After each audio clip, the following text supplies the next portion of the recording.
Dis so wonderlik om met jou te gesels op hierdie Dinsdagoggend. Dankie dat jy ingeskakel is by Saaityd. En ek wil vandag met jou deel die wil van Jahweh wat ek en jy nou natuurlik moet uitvoer. En daar is koneksie wat ek vandag wil maak met dit wat Yeshua gesê het in terme van die wil van Jahweh. Hy praat in die boek van Matteus hoofstuk 7 vers 21. Kom Yeshua en hy sê dat nie elkeen wat vir my sê meester, meester, sal ingaan in die koninkryk van Elohim nie, maar hy wat die wil van Vader doen.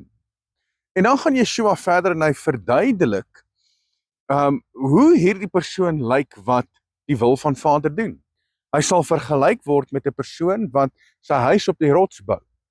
Met ander woorde, om die wil van Vader te doen, is om vas te staan op die rots, om onbeweeglik te wees, om wys te wees, wyse besluite te maak. En dis die koneksie wat ek wil maak. En ek wil jou gou vat na die boek van Markus. Want Yeshua praat in die boek van Markus oor die wil van Jahweh. Hy praat in die boek van Matteus oor die wil van Jahweh. So is dit vir my en jou belangrik om Vader se wil uit te voer? Natuurlik. Natuurlik. Ek meen Yeshua het dit self gesê, nie elkeen wat vir my sê meester, meester sal ingaan in die koninkryk van God nie. So met ander woorde, hy praat met gelowiges. Hy praat met mense wat die woord ken, wat hom dien, wat veronderstel is om hom te dien in gees en in waarheid. So hy praat met mense en hy sê, maar hoorie so, ek wil jou vergelyk. Ek wil gou hierdie gelykenis met julle deel, dat hierdie persoon wat luister en wat doen, wat die wil van Vader doen, hy sal geseënd wees. Hy sal staan op die rots. Hy sal sy huis bou en niks sal hom kan beïnvloed nie. Iemand wat luister, maar hy doen nie, sal sy huis bou op die sand en dit sal sink en dit sal verlore gaan. En nou kom Yeshua in die boek van Markus hoofstuk 4, hoofstuk 3 en hy sê, en hy praat hier oor die familie van Yeshua. En ek wil gou die koneksie maak met die feit dat wanneer ek en jy Yeshua aangeneem het as ons persoonlike verlosser en saligmaker, die woord sê, aan elkeen wat hom aangeneem het, het hy die mag gegee om kinders van Elohim genoem te word. So, wat 'n amazing voorreg is dit nie om sy kind te kan wees, om deel te kan vorm van die koninkryk van God, om eintlik in hom ingeënt te wees. So is dit nie amazing om te sê, maar ek is 'n kind van Jahweh. Ek behoort eintlik aan die skepper van hemel en aarde. Nou luister wat sê Yeshua, en hy praat hier in vers 35 van Markus hoofstuk 3, en hy sê, want elkeen wat die wil van Elohim doen, die is my broers, en my suster, en my moeder. Want nou kom die ding op, daar word gepraat oor Yeshua se familie, oor sy moeder, oor sy broer, en oor sy suster, en Yeshua kyk sy volgelinge, en hy kyk die mense, en hy kyk na die wat die wil van Jahweh uitvoer, en hy sê, maar hier is hulle. En hy kyk eintlik vandag na jou ook. Want die koneksie wat ek wil maak is die feit dat Yeshua wil graag hê dat ek en jy moet die wil van Vader uitvoer. Hy praat daarvan in Matteus hoofstuk 7, en dis 'n baie belangrike aspek. Hy praat daarvan in Matteus hoofstuk 7, en hy praat hiervan in Markus hoofstuk 3.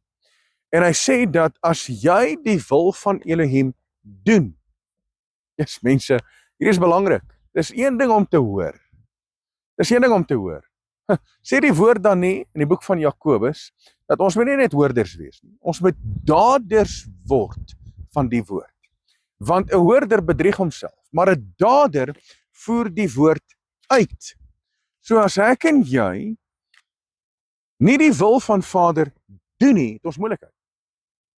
Want hy wil jou intrek in die familie, hy wil jou intrek in die koninkryk, hy wil jou intrek en deel vorm, dat jy kan deel vorm van die groter prentjie, en dat jy op die rots kan staan, dat jy, maak nie saak wat jy ervaar, die maak nie saak wat se storm en omstandigheid jy beleef nie, dat jy sal staande bly, teen elke aanval, teen elke storm, teen elke situasie. Hoekom?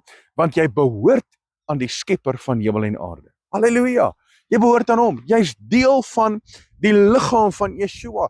Jy's deel van hom. Jy is deel van sy familie. Jy's ingeënt met hom. Daarom sê hy, elkeen wat die wil van Elohim doen, die is my broer en my suster en my moeder. Nou wat is nader aan jou as jou moeder, as jou broer, as jou suster? Dis mos deel van jou. Julle het dieselfde DNA, julle het dieselfde selfde geslagslyn, julle het dieselfde generasielyn.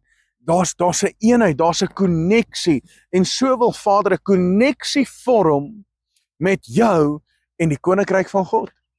Hy wil jou inbring net deur die blote feit dat jy die wil van Jahwe doen. Nou, hier kom die vraag. Wat is die wil van Jahwe? Jy sien, hierdie is 'n baie belangrike vraag, want baie van ons weet nie wat die wil van Vader is nie.